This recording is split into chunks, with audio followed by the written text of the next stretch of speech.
El mediastino en sí tiene una división que es muy arbitraria, que es muy anatómica.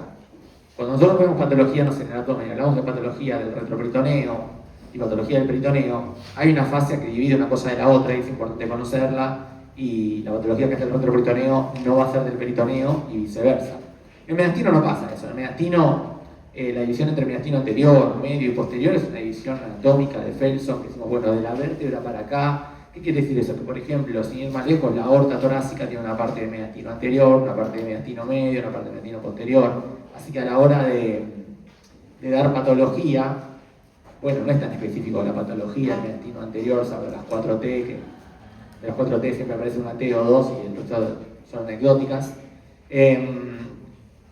Así que bueno, lo que vamos a tratar de hacer es, hay mucha patología que ya la vemos, por ejemplo, la patología del mediastino medio, y bueno, ahí ya tenemos adenomegalia, cáncer de pulmón, cosas que ya vimos, cosas que van a ver, o lo que es, por ejemplo, mediastino posterior, son más que nada la patología neurogénica, digamos, los tumores neurogénicos que nacen de los agujeros vertebrales, con lo cual no vamos a desarrollar mucho eso porque después van a ver una cosa la van en el neuro, otra cosa, bueno, pulmón ya lo vimos. Así que vamos a enumerar un poco, la idea es clasificar, enumerar, por eso es un poco denso, porque hay que nombrar toda la patología que pertenece al mediastino anterior, medio, posterior, que mucha se cruza, que muchas la van a ver en otros módulos, con lo cual vamos a poner algunas imágenes de referencia de aquellos que por ahí en otro módulo no lo van a ver. Por ejemplo, el timoma lo vamos a ver acá, porque si no lo vemos acá después ya no lo vamos a ver, pero en líneas generales es un poco para que ustedes se ordenen y vean toda la lista inagotable de patología que hay en el mediastino. Entonces, como les decía,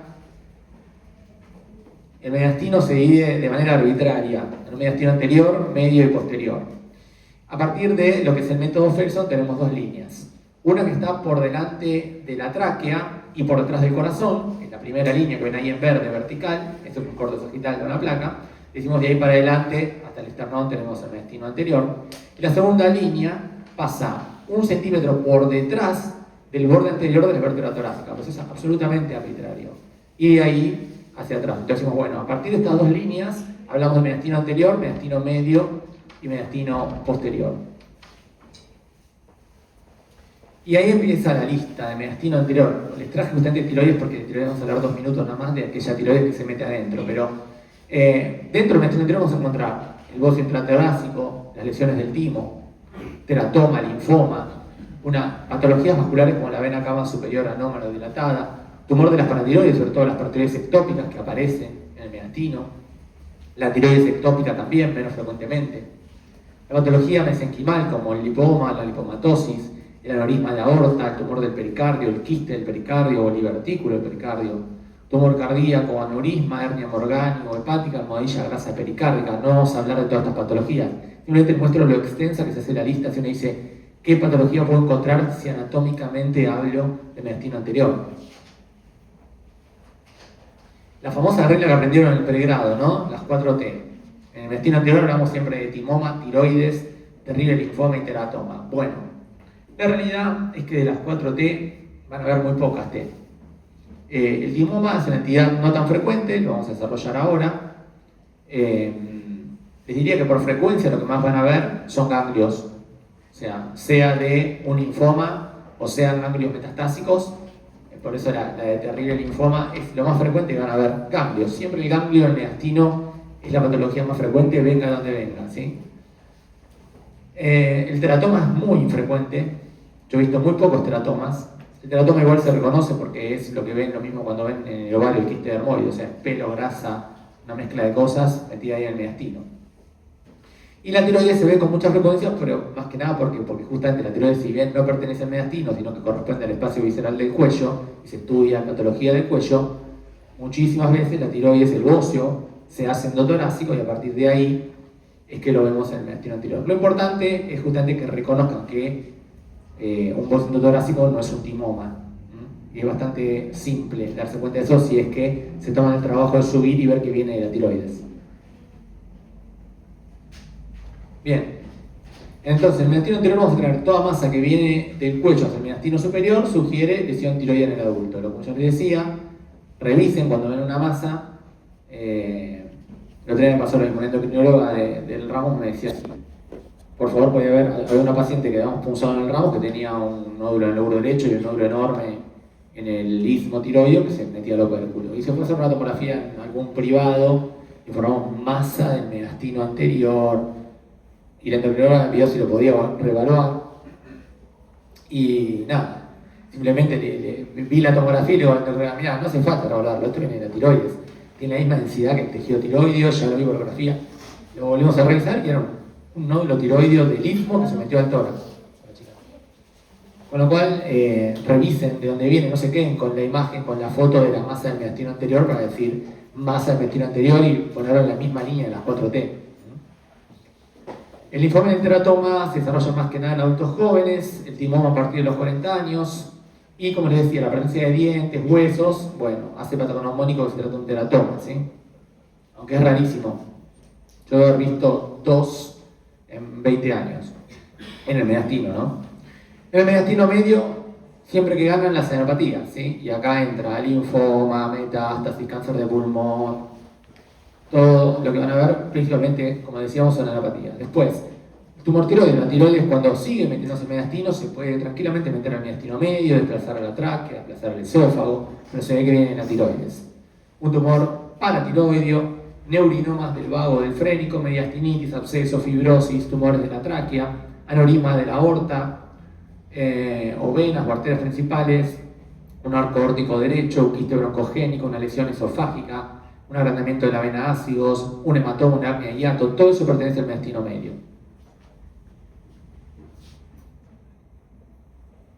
Respecto al mediastino medio, las adenomegalias son las causas más frecuentes, lo dijimos recién, las masas del mediastino medio que surgen del carcinoma broncogénico, la calcificación de los ganglios mediastínicos indican un proceso crónico como tuberculosis, citoplasmosis, silicosis, sarcoidosis, y el linfoma tratado con radioterapia también puede presentarse como ganglios calcificados. En el posterior, más que nada, es patología neurogénica, ¿sí? O sea, el tumor neurogénico, después también tenemos el aneurisma de aorta descendente, linfoma, adenopatías, quiste neuroentérico, meningocele, quiste de un ducto torácico, hematoma y enfermedad raquídea. La lista es inagotable, es interminable, por eso que vamos a ver algo que sea lo más frecuente dentro de lo infrecuente. La masa mediastinal posterior más frecuente en los niños es el tumor neurogénico y en los adultos el aneurisma de la aorta ascendente, ¿sí? Por eso les decía que la patología de la aorta involucra el mediastino anterior, medio posterior, si estamos hablando de aorta torácica ascendente, arco aórtico o descendente. Por eso digo que es muy arbitrario esto. Bueno, este es el tipo normal de un pediátrico. Le digo esto porque a veces cuando uno está informando rayos aparece esta placa y si uno lo saca de contexto parece una cardiomegalia en un niño, y la realidad es que anatómicamente es normal justamente que se vea así el timo y que a lo largo de la adolescencia empiece a involucionar y a veces queda un remanente en pacientes de 20 años y más uno encuentra un remanente intratímico. Es importante informarlo como tal, no decir que tiene un timoma ni que tiene una adenomegalia, sino que la falta de, uno está acostumbrado a que el mediastino anterior superior encuentra grasa en el espacio prevascular, a veces se ve una densificación de esa grasa, eso es un remanente glandular tímico que sigue evolucionando desde lo grande que se veía de la parte pediátrica hasta la adultez. Esto es un tipo normal en un pediátrico, ¿sí? Porque en un adulto así sí es patológico. Pero cuando ven esto en un paciente pediátrico, yo a veces podría no informarlo, y a veces lo informo simplemente por si lo ve alguien que no hace imágenes y que no se da cuenta que es un pediátrico. Y se pone visualización de glándula tímica en el mediastino superior en correlación con la edad del paciente, punto.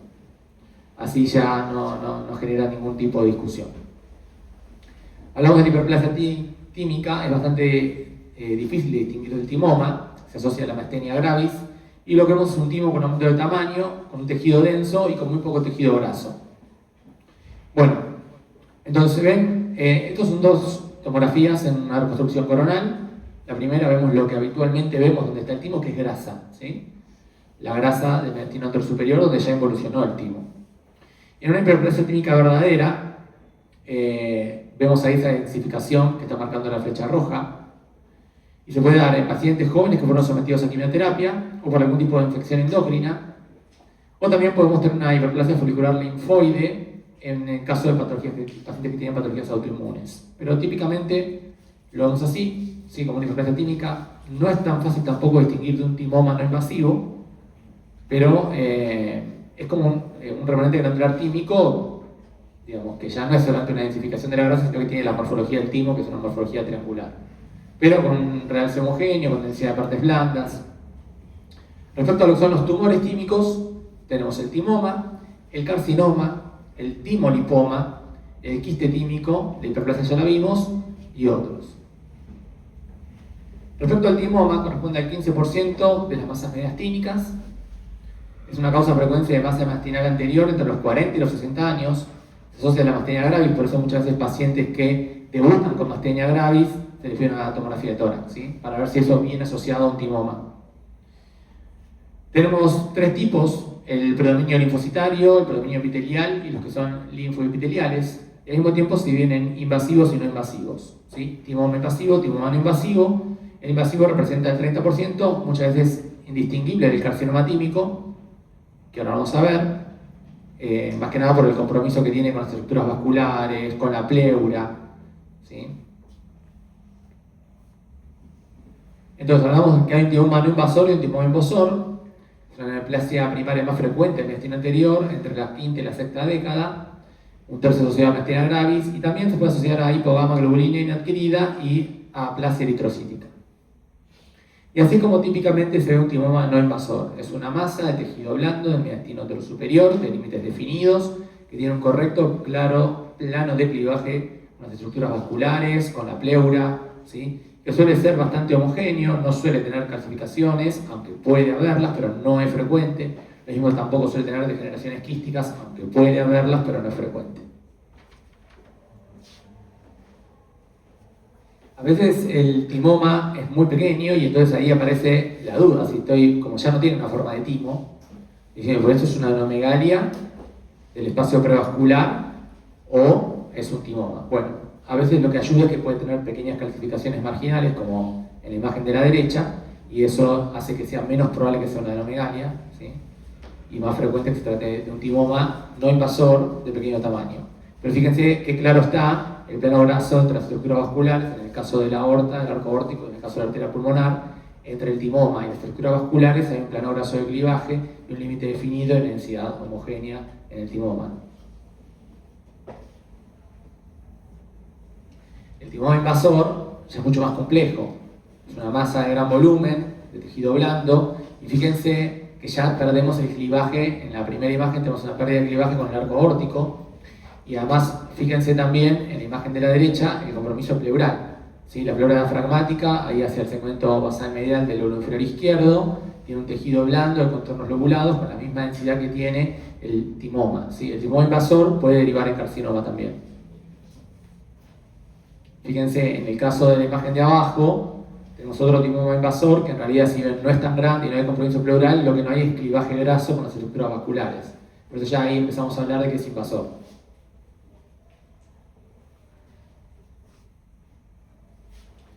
Respecto al carcinoma tímico, suele darse a partir de células epiteliales tímicas. En el 20% de tumores epiteliales tímicos, el 50% da metástasis al pulmón, hígado, cerebro y hueso. Y difícil de distinguir del timoma a menos que tenga un compromiso más invasivo, que tenga necrosis.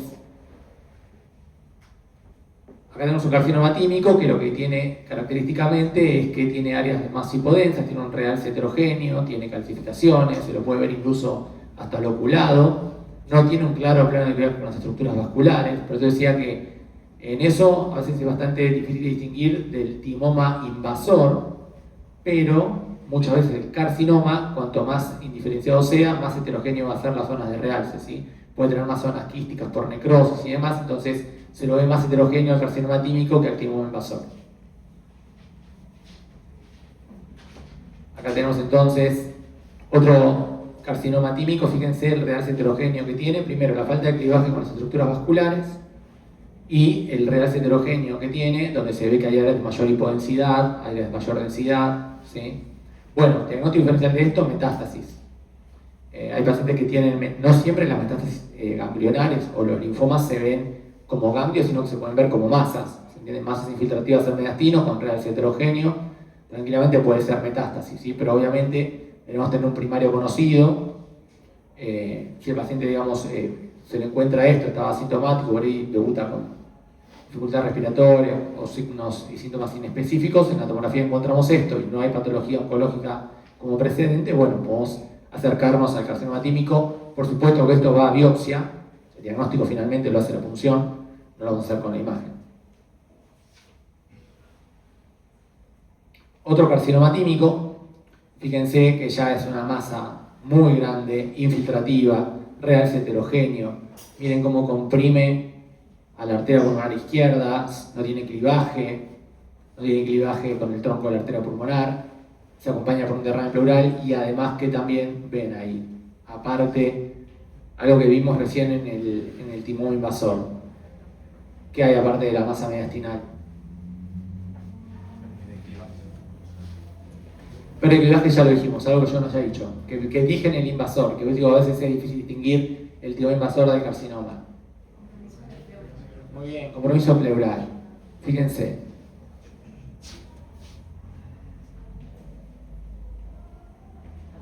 Fíjense en la parte del derrame, compromiso pleural. No solamente ahí, sino ¿dónde?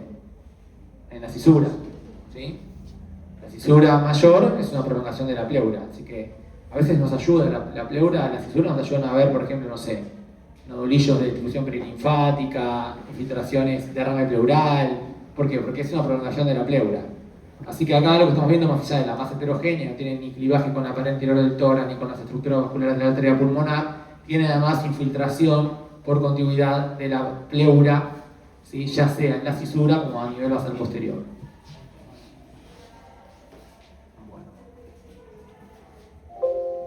No. Vamos de vuelta. Bueno, el timolipoma, recontra infrecuente, pero bueno, está. Componente graso con bandas de tejido blando en su interior, que son islotes de tejido tímico, o sea, eso es lo que por ahí lo diferencia de un lipoma. Es benigno, suele envolver al corazón debido a la flexibilidad que tiene el tejido graso y puede incluso simular una cardiomegalia, sobre todo en una placa de tórax.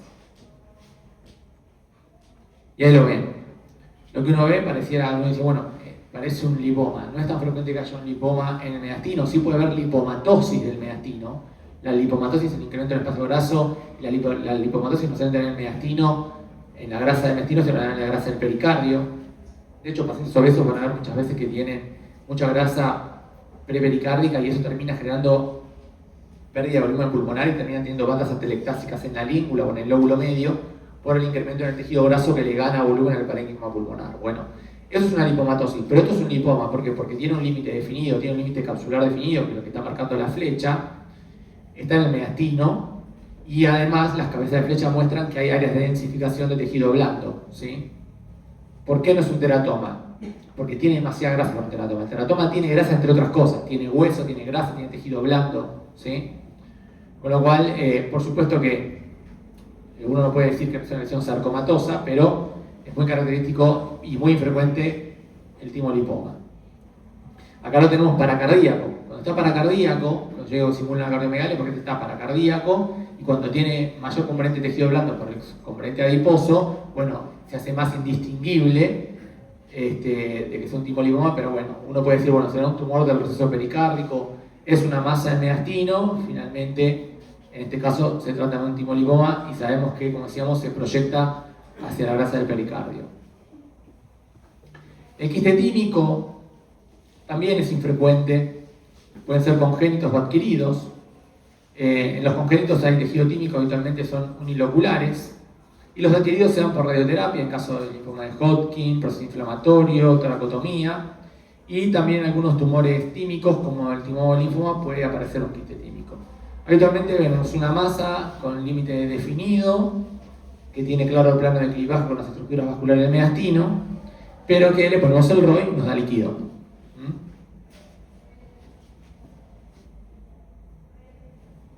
Otro de las masas del mediastino anterior son los tumores de las células germinales. Corresponden al 10 al 15% de las masas del mediastino, o sea, es poco frecuente, y en el 80% de los casos son benignos. Respecto a los tipos, tenemos el teratoma, que es el más frecuente, los seminomas extragonadales, el carcinoma embrionario, el coriocarcinoma, el tumor del saco vitelino y después los tumores mixtos. Bien, entonces dentro de los tumores de células germinales hablamos de teratoma y quiste dermoide, el seminoma y los tumores de células germinales no seminomatosos. Son una localización extragonadal que se da en la segunda a la cuarta década. En el 11 al 23% de los casos, corresponde al 11 hasta el 23% de los tumores del mediastino anterior. El más frecuente es el teratoma maduro, que está dentro de estos tumores entre 60 y 75%. Y los tumores malignos más frecuentes en varones son los seminomas.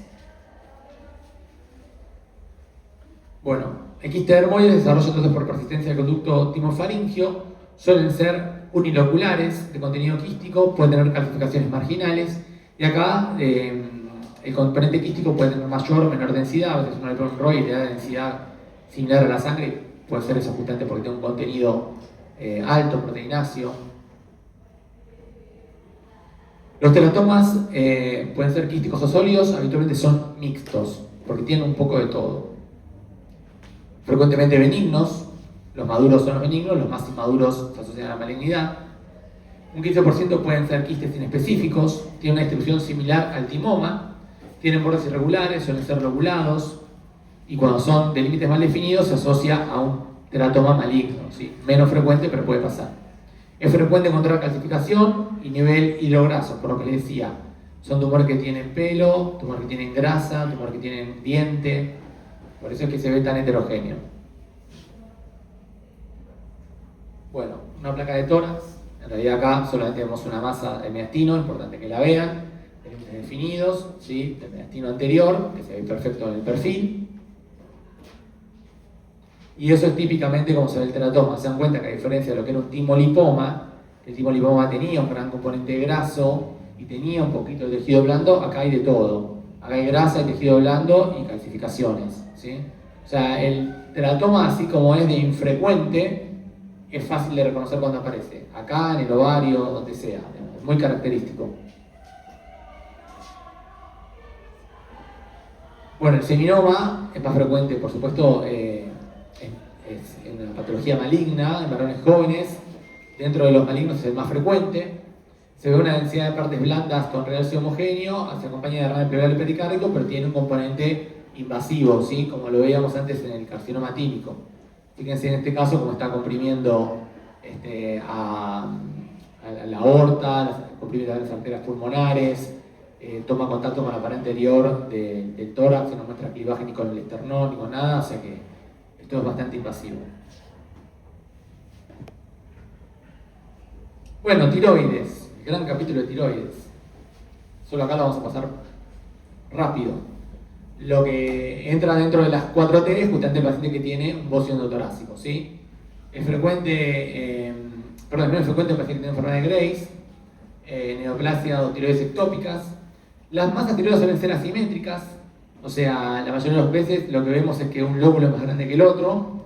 Si bien el bocio difuso puede hacerse endotorácico, muchas veces pasa que un lóbulo se hace endotorácico y el lóbulo que es endotorácico empieza con los fenómenos compresivos. Y es que empieza a desviar la tráquea para el otro lado, comprime el esófago superior. Y el paciente habitualmente está asintomático hasta que empieza con disfonía o con trastornos para tragar. Entonces, eso es lo que tiene ya una indicación quirúrgica. Lo importante de esto es que ustedes, cuando vean una masa en el mediastino anterior, reconozcan que corresponde al tejido tiroideo, ¿sí? O sea, ¿y cómo se dan cuenta de eso? Si el estudio sin contraste, la tiroides suele ser espontáneamente hiperdensa por su contenido de yodo y la masa va a tener la misma densidad que el lóbulo tiroideo. En líneas generales, cuando la causa de la masa es un bocio torácico, lo siguen hacia arriba y van a ver que depende de la tiroides sí o sí. Incluso van a poder decir a partir de qué lóbulo se formó ese bocio torácico. Pueden encontrar calcificaciones y áreas quísticas que son características de los nódulos. Ustedes saben que los nódulos tiroideos, cuanto más grandes son, empiezan a tener degeneración licuefactiva. Y entonces se transforman en nódulos mixtos. Y cuando los nódulos son muy grandes, esa degeneración licuefactiva muchas veces va acompañada de sangrado, un sangrado interno. El sangrado interno, que muchas veces se transforma en un quiste hemorrágico, que el paciente va a la guardia asustado porque se le hizo una masa de la noche a la mañana y el ecografista que lo ve una masa heterogénea, con septos, y y toda la marencoche y piensan que tienen un tumor, y bueno, creo que nadie podría tener un tumor que crezca 2 centímetros en 12 horas, y se trata de quistes hemorrágicos. Son muy frecuentes, a veces el paciente recuerda el momento de dolor donde se le empezó a formar la masa, que es cuando empezó a sangrar, y la consecuencia de eso es que transitoriamente aumenta el volumen, después se empieza a achicar, y cuando se empieza a achicar, donde queda la cicatriz se empieza a calcificar. Y todo es cuando ustedes ven calcificaciones en la tiroides, están hablando de la historia natural de un foco de nódulo hiperplástico que empezó a generarse de manera licuefactiva, que sangró, y que como cicatriz se calcificó. Muy distinto hablar de microcalcificaciones en nódulos tiroideos que no tienen nada que ver y que tienen como límite máximo 2 milímetros. Tiro estos datos para el que le interese tiroides. Entonces, en ese contexto, cuanto más grande es el nódulo, más probable que aparezcan todas estas cosas, de las calcificaciones, macro, las zonas de degeneración lipoefactiva. Entonces, es muy frecuente, como paciente que tenga un contexto torácico, yo vea todo eso, porque al nódulo que le pasó todo eso era porque es demasiado grande y por eso se generaron fenómenos de isquemia central y por eso vino la lipoefactiva y por eso vino el sangrado y por eso vino la calcificación. Así que eso no hace que algo sea más sospechoso o menos, es la historia natural de que un nódulo sea tan grande. Y cuando yo veo un bócido torácico, muy probablemente voy a ver zonas más hipodensas y macrocalcificaciones. Es lo esperable y es lo que más seguro me pone de que estoy hablando de un bócido torácico.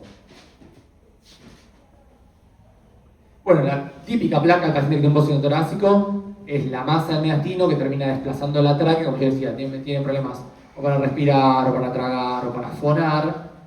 Empezamos con la placa simple, cuando terminamos con la tomografía, aparece la famosa masa que se mete al mediastino, en este caso a partir del lóbulo derecho, que genera un efecto de masa que desplaza la tráquea en sentido contralateral y que tiene la misma densidad que la glándula tiroides, y que obviamente podemos encontrar, como decía, o macrocalcificaciones o zonas lipoefactivas, pero queda muy claro que es la tiroides. Puede aparecer algún problema en un caso como este, que si siguen la secuencia tomográfica, es un paciente mío de IMAT, creo que era, que fíjense que tiene una masa que se mete al mediastino, que empuja la tráquea hacia adelante y hacia la izquierda, que claramente parece venir del lóbulo derecho tiroideo, que llega al espacio prevertebral, o sea que alcanza el mediastino posterior. Pero, si prestan atención, ustedes ven acá, vamos a dibujarlo como hicimos recién. Fíjense que ustedes acá ven perfectamente al lóbulo derecho de la tiroides con su alta densidad, pueden seguir la secuencia, y fíjense que a partir de acá, esto empieza a tener una densidad menor. Fíjense acá veo el lóbulo derecho y sin un claro plan de clivaje, saliendo de ahí pero metiéndose al espacio prevertebral, una masa que es más hipodensa. Acá ya queda bien claro, y fíjense el comportamiento infiltrativo que tiene sobre el lóbulo tiroideo derecho, porque esto no se trata de un bócido torácico, esto es un carcinoma anaplásico de tiroides, punzado y confirmado. Los carcinomas anaplásicos son los más infrecuentes, el más frecuente es el carcinoma papilar de tiroides, que no se comporta así, estos son más de pacientes añosos, pero la masa no tiene una configuración nodular, sino que crece como una masa infiltrativa que tiene un crecimiento rápido, un crecimiento agresivo. Fíjense que se nace del lóbulo derecho, pero no es que tiene un límite definido, sino que se lo lleva puesto. Y fíjense la diferencia de la densidad que hay entre lo que es el tejido tiroideo normal, que en un estudio con contraste como este es bien hiperdenso, respecto al tumor, que es mucho más hipodenso, ¿sí? Con lo cual acá no se digan de decir que tiene un bócido torácico, no. Este paciente además se asfixia rápidamente, este paciente si tiene chance quirúrgica se opera, en muchos casos no, pero se le da rayos, quimio, se le da con todo porque es un paciente que se asfixia. Así que hago las salvedades, el bócido torácico es fácil de diagnosticar porque se comporta con el tejido tiroideo. Pero guarda con esto que es una masa que viene en la tiroides pero tiene una densidad distinta, porque estamos hablando de un tumor tiroideo.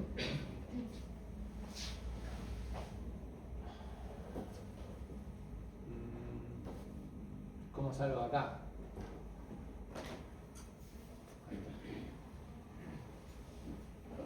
¿Sí? Bueno, la lipomatosis ya la mencionamos, así que lo paso rápido. Acumulación de tejido graso predominio mediastinal anterior, dando grandes vasos. Se ve frecuentemente en el síndrome de Cushing en los pacientes obesos, los pacientes que usan corticoides de forma crónica. Es una variedad de la normalidad. Creo que yo decía, diferenciar un timolipoma de una lipomatosis tiene que ver con eso. La lipomatosis no tiene un límite capsular, se ve en el paciente obeso, y como yo decía, gana terreno el tejido adiposo en la almohadilla pericárdica, en el mediastino, ¿sí? Pero es grasa. Acá tenemos la lipomatosis mediastinal, que es un poco infrecuente de ver porque pareciera tener un límite capsular. De hecho, esto parece más un lipoma, pero en este caso es un lipoma, no es una lipomatosis, porque ven justamente la diferencia que tiene acá, ¿sí? Que tiene un límite capsular definido y que se comporta como masa. Así que acá van a ver que la densidad les va a dar grasa, pero que la diferencia de una lipomatosis, que es difusa, esto es más focal. Genera un efecto de masa, desplaza estructuras vasculares. En la imagen de la derecha desplaza la tráquea, desplaza el esófago. Bien, salimos un poco del mediastino anterior, nos metemos en el mediastino medio. Y acá empieza la vuelta. Cosas que ya vimos, pero que anatómicamente entran en el mediastino medio. Por ejemplo, las adenopatías, los tumores de la tiroides, como le dije, el bócido torácico puede irse del mediastino anterior al medio y hasta el posterior. Como recién en el ejemplo que vimos, ese carcinoma anaplásico que se iba al mediastino posterior que tocaba la vértebra. También entra acá el tumor paratiroideo, también el neurinoma del vago del frénico, las mediastinitis, los abscesos, la fibrosis, tumores de la tráquea, aneurisma de la aorta, el quiste broncogénico, lesiones del esófago, el agrandamiento de la vena ácidos, presencia de hematomas y hernia de hiato. Bien, causas de adenomegalias, muchísimas.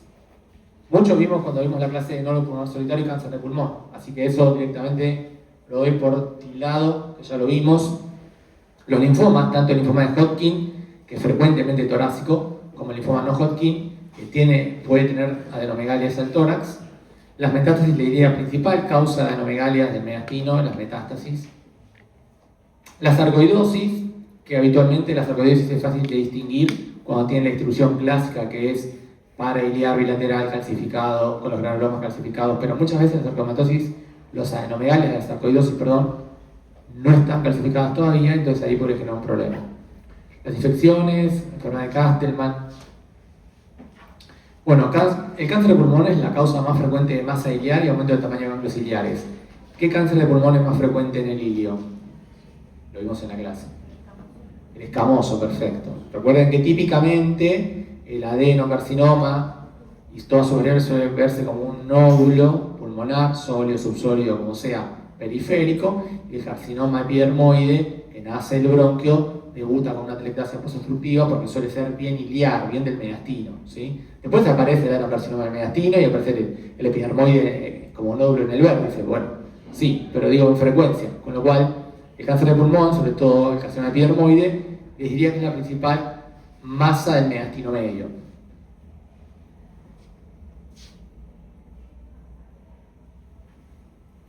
Bueno, esto lo paso rápido porque ya lo vimos en la clase pasada, ¿sí?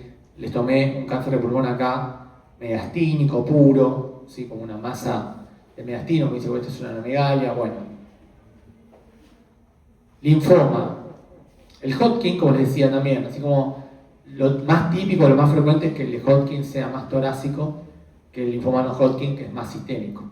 Afecta al tórax en el 85%, puede infiltrar timo, mediastino anterior y medio, y el linfoma no Hodgkin puede afectar al tórax hasta en un 40% de los casos, pero obviamente, como les decía, es más sistémico. Bueno, Hodgkin aparece entre los 30 y 60 años, tiene varias formas de presentación, la más frecuente es la esclerosis nodular. La afectación torácica se da en el 85% de los casos. Vamos a ver adenopatías mediastinales, en grupos principalmente ganglionar prevascular, pretraquial y aortopulmonar. Bueno, ¿qué más puedo decir de esto? Se puede ver como conglomerado o a veces también se puede ver como masa. No siempre van a ver el conglomerado, sino que a veces los conglomerados se pegan, tenemos una masa y la masa es linfomatosa, pero no se ve como ganglio. Bueno, puede haber también degeneración licuefactiva, calcificación, justamente cuando el linfoma es muy agresivo, pasa lo mismo que más o menos lo que les conté con el neurotiroide, vamos, empieza a ver la necrosis central, sobre la necrosis central, calcificación. El linfoma no Hodgkin aparece frecuentemente entre los 40 y 70 años, más frecuente la afectación de un solo grupo ganglionar, habitualmente el grupo posterior, y adenopatías superiores como prevasculares y pretraquiales. Tiene menor predilección por el tórax, como les decía, que el linfoma de Hodgkin.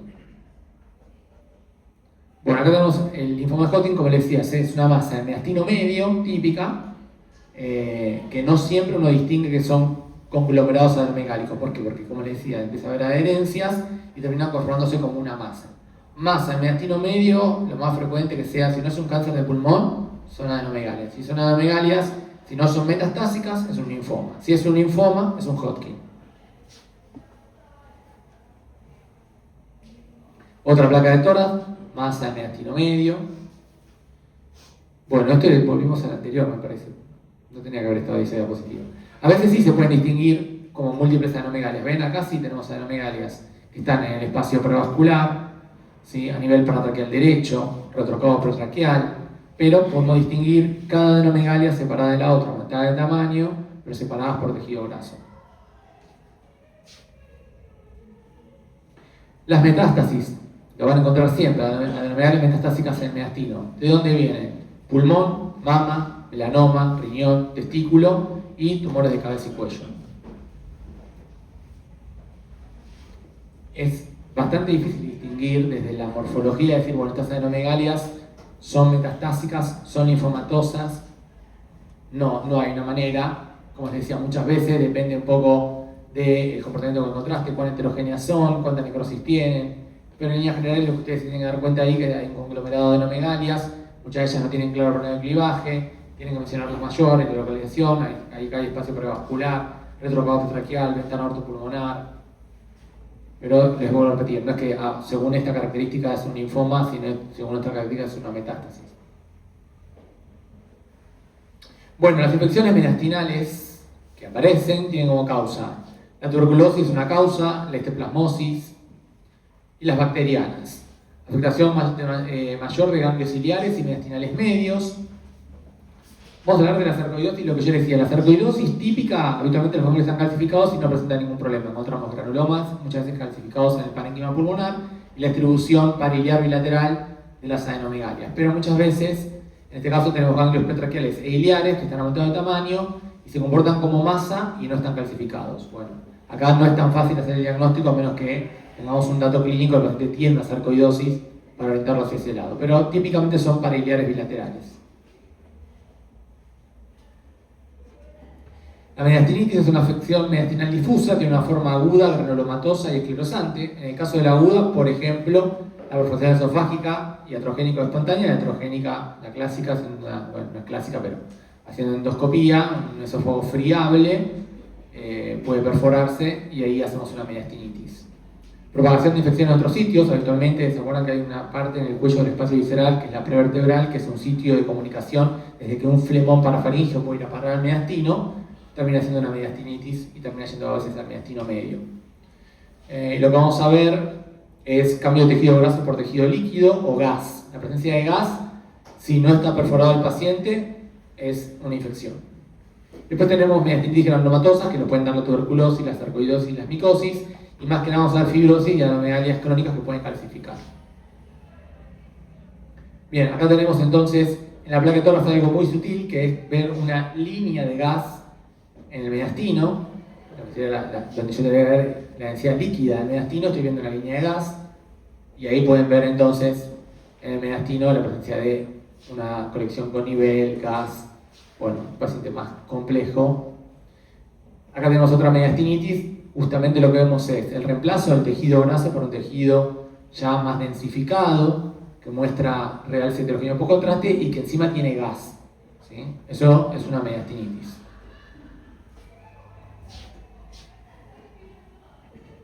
Bueno, dentro de la patología del mediastino medio aparece el cáncer de esófago, que no lo vamos a desarrollar porque lo van a ver en gastro, pero fíjense que a veces en una placa de tórax podemos ver la dilatación preestenótica, sobre todo en el perfil, con el nivel líquido-gas, por un tumor infiltrativo, en este caso sería en el esófago medio casi inferior. Y los que hacen estudios contrastados tienen ahí todas las formas en que se puede ver un carcinoma de esófago. Pero no, como les decía, se nos traje a modo de ejemplo, lo vamos a desarrollar porque esto también es patología del mediastino medio, porque vamos a desarrollar en el módulo de gastro. Bueno, infrecuente, pero a tenerlo presente, con patología del mediastino, los quistes broncogénicos. Habitualmente el 69% de los quistes se dan por duplicación del intestino primitivo, aparecen en el mediastino medio, tienen nivel líquido-líquido, se ven como masas lisas, únicas y redondeadas, tienen pared o contenido calcificado y pueden aumentar de tamaño en caso de que se infecten. En tomografía vamos a ver paredes finas, una densidad líquida, aunque como les decía también la densidad puede variar según el tejido, el contenido que tenga o que también tenga un componente hemático. Bien, así se ve un quiste broncogénico, es una masa quística del mediastino medio ya hacia el mediastino posterior, densidad líquida, homogénea, no suele ser loculada. Ahí vemos en tomografía la masa líquida y que además en T1 es hiperintensa porque tiene un contenido proteico, ¿sí?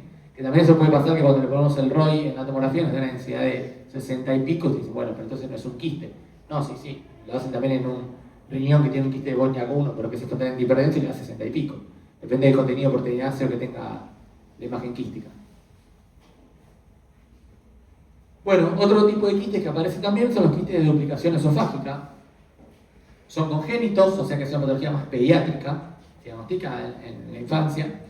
Se asocian con anomalías vertebrales, tienen un recubrimiento epitelial variable, ausencia de cartílago, presencia de muscularis propia, tiene una doble capa de músculo liso.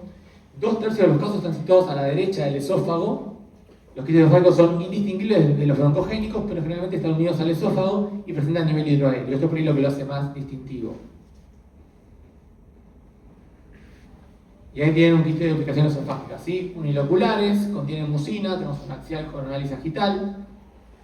Como les decía, la pared tiene 2 capas de músculo liso, revestimiento epitelial interno, que puede tener incluso epidelio estratificado, cilíndrico, cúbico. Y los islotes de mucosa gástrica o pancreática heterotópica que pueden tener pueden generar ulceración, hemorragia y perforación, con lo cual se pueden complicar porque tienen tejido ectópico, gástrico o pancreático. El quiste del pericardio lo van a ver con mucha frecuencia. Aparece como un hallazgo en la placa de tórax, ven una masa paracardíaca derecha que hace silueta con el corazón, le piden la tomografía y cuando lo ven, lo van a ver, no siempre se lo ve así de grande, pero es una masa única, no suele ser loculada, tiene densidad líquida y depende del pericardio. A veces son más pequeños, no están tan paracardíacos, sino están más arriba, más abajo, que son los que llamamos los quistes del raceo pericárdico. Muchísimas veces van a ver, tienen pacientes que les piden una tomografía de tórax por seguimiento de una adenomegalia, que alguien informa una adenomegalia mediastinal y en realidad lo que están viendo es muy inmediatamente lateral a la raíz de la aorta, ven una imagen líquida, porque bueno, el ROI es líquido, es redondeada, pero son quistes del receso pericárdico, los van a ver arriba, los van a ver abajo y el más frecuente es este que cuando está así de grande no tiene mayor complicación y esto que ven acá es una pequeña banda atelectásica que le genera la pérdida de volumen al lóbulo medio. Cuando ven la ventana del pulmón ven una consolidación atelectásica segmentaria, es una atelectasia pasiva porque le ganó volumen el quiste del receso. Y por último, mediastino posterior, que mediastino posterior en realidad es patología que van a ver en neuro, porque justamente estamos hablando de los tumores neurogénicos. Bueno, como dije, la aorta pasa por todos los mediastinos, así que el aneurisma aortotorácico ascendente entraría acá. Lo mismo que los linfomas, o sea, adenomegalias van a ver mediastino anterior, medio y posterior. Después tenemos el quiste neuroentérico, el meningocele, el quiste torácico, la presencia de hematomas o la enfermedad raquídea. Respecto a los tumores neurogénicos, los tumores que se originan en los nervios periféricos, repito, todo esto lo digo rápido porque se quieren ir a ver a Colombia y porque además lo van a ver en neuro, pero en los nervios periféricos tenemos el neurofibroma, los schwannomas, el neurinoma, que es mucho una patología más frecuente en adultos jóvenes y suelen ser benignos. De hecho, muchas veces son hallazgos. Van a ver cuando ustedes informan tórax, van a encontrar un capítulo que ustedes no dieron, que me he intentado dar. Hay toda una clase que se llama patología de la pared torácica. Y ahí metemos pleura, y dentro de la patología extrapleural aparecen las masas que son del mediastino o de la pared torácica y que son indistinguibles y que en realidad suelen ser tumores neurogénicos. Y hasta que uno engancha dónde está el nervio, dónde está el neuroforamen, no dilató el neuroforamen, hasta a veces piden la punción como si fuera un engrosamiento pleural y el paciente pega un grito porque estamos pinchando un nervio. Pero bueno, es una clase que estaría buena sumar, después vemos cómo hacemos. Bueno, les decía, de los ganglios linfáticos tenemos el ganglioneuroma, el neuroblastoma, que son más frecuentes en niños y son malignos. Células paraganglionares como el feocromocitoma Y cada grupo tiene su variante benigna y maligna, y es más frecuente encontrarlo ya en pacientes, en niños o pacientes jóvenes. Bueno, y acá ven, les muestro esto. Esto es una masa, y ahí empieza, pero es del tórax, es del mediastino, es de la pared torácica. Bueno, ahí les estoy contando el final del cuento porque están viendo un neuroforamen recontra amplio, pero esto entra en la clasificación de lo que sería patología de la pared torácica. La primera imagen, que es la que está arriba a la izquierda, vemos una masa que tiene densidad de tejido blando, que tiene un comportamiento expansivo pero no infiltrativo, y que cuando uno ve una masa así, en este caso es más difícil de distinguir si es del mediastino posterior prevertebral, si es del parénquima pulmonar. ¿Por qué? Si es del parénquima pulmonar, porque justamente, habitualmente uno distingue una masa, si es del parénquima o no es del parénquima, por el ángulo que forma con la base pleural. Entonces, habitualmente, las lesiones que tienen un ángulo obtuso suelen ser extrapulmonares, sea de la pleura o de la pared torácica. Y las lesiones que tienen un ángulo agudo son del parénquima. Entonces, en esta primera imagen, si yo veo esta parte, ahí pareciera que tiene un ángulo agudo y digo, bueno, eso es una masa del parénquima. Sin embargo, lo que tengo que hacer es mirar bien, barrer de arriba abajo, cosa que acá es una imagen única, y tratar de ver qué relación tiene, porque está tocando a la vértebra, qué relación tiene y si es que tiene un origen en el neuroforamen. En la imagen que ustedes ven, abajo y a la derecha, se ve la apertura del neuroforamen, con lo cual sabemos que esto está saliendo del canal raquídeo, se ve la apertura del neuroforamen, y ahí sí, si bien es una lesión que podríamos discutir cuando ustedes ven el tórax sin ver la ventana ósea que les puse ahí, que es una lesión de la pleura o extrapleural, claramente nos damos cuenta que no es del parénquima porque tenemos un ángulo obtuso en esa masa, pero lo que lo distingue de una lesión pleural o extrapleural es justamente que nace un neuroforamen, ¿sí? Y en este caso el neuroforamen está recontra amplio, por eso que es muy fácil de diagnosticar. No siempre suele ser así. Otro schwannoma en resonancia magnética suele tener una intensidad heterogénea, pero fíjense lo mismo, lo que lo hace patognomónico es la salida del neuroforamen. O sea, ven que la lesión nace del neuroforamen, amplía y deforma el neuroforamen, tiene una reconstrucción coronal donde se ve perfectamente eso.